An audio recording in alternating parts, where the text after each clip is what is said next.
Looks like this little queen bee is trying to find somewhere to nest. Currently she's in the compost heap, which isn't ideal, because I would want to kind of dig that out at some point. Are you going to nest in there? Or are you going to find somewhere else? Hello and welcome to Brimwood Farm. And what with the state of the world at the moment and us all being told to kind of stay at home and stay away from people, it's not really the house buying season, so we have yet to sell our house. However, that doesn't mean that we're putting the brakes on moving. We're going to leave it on the market, we're going to try and sell it, so we're still getting on with loads of stuff here to try and get the farm prepared. I've got this ton bag and it's filled with chicken poo that's decomposed and rotted down over the past couple of years. I do not want to waste that. That is super good manure. So I have got all these old feed sacks from work, much better than the plastic bags, much stronger, and I am just filling them with the compost. And you might think I'm completely mad, but I'm going to be taking this with me to the farm. This to me is just as important as any animal or any plant, because this is just gold that's going to get the market farm really off to a good start. So I've spent many days filling up feed sacks.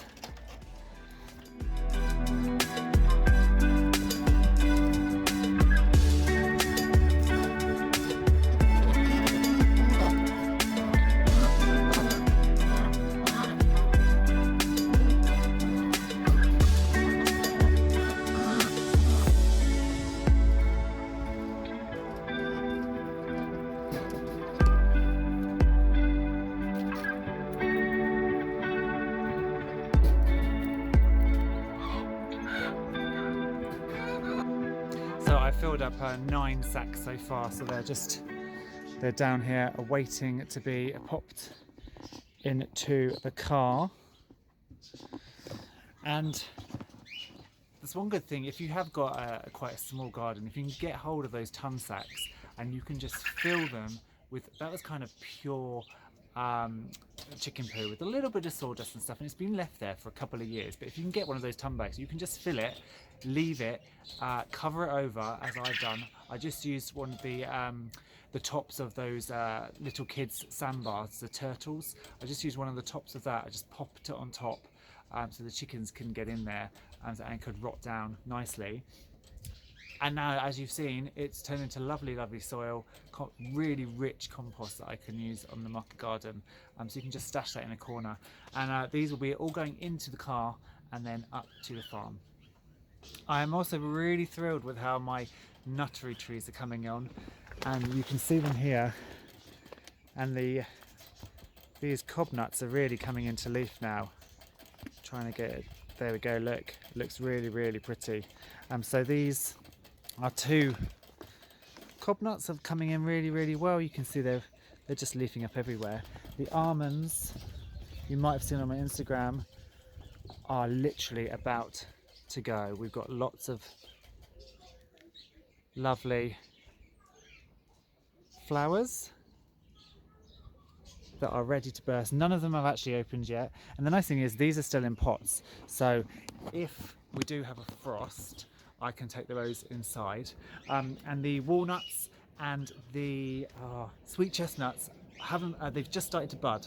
They haven't got any leaves on yet, and they haven't actually unfurled, but they're just starting to bud up, which is really nice.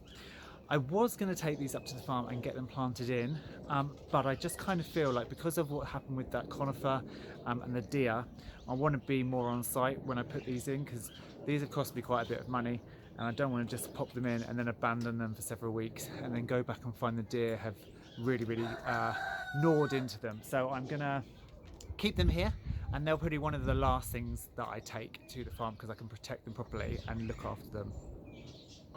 I'm also continuing to take tons and tons of cuttings to try and get plants ready for the farm as well. So I've taken quite a few.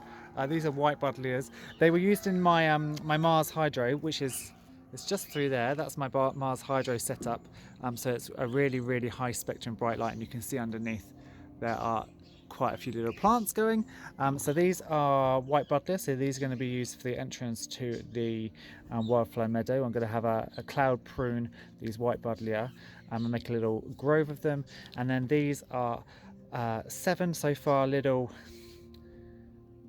rosemary plants, and these are going to go in the lookout, so they're going to go right on the edge of the pit, and there'll be a fence, and it's going to be loads and loads of herbs and natural flowers for butterflies and bees and things, and they will create this kind of barrier that you look over into the pit. So that continues as well. I've got that Mars Hydro, so even if the weather's cold outside, I can get those little shoots and cuttings rooting inside, and then I can move them out and acclimatise them.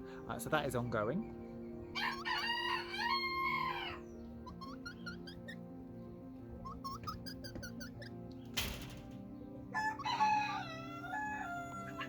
You're being very feisty, aren't you? You're protecting everybody.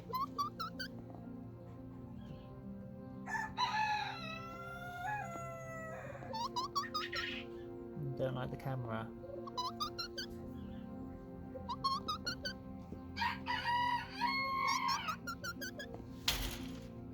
And then finally, although I said I couldn't really grow anything and I couldn't really hatch anything, might broken my own rules. So the pheasants obviously started laying, and we really do need to hatch pheasants for the pheasantry, and they don't yet lay year round, so we need to take those eggs. But I've also put some quail eggs on. So here are my lovely quail down in this hutch.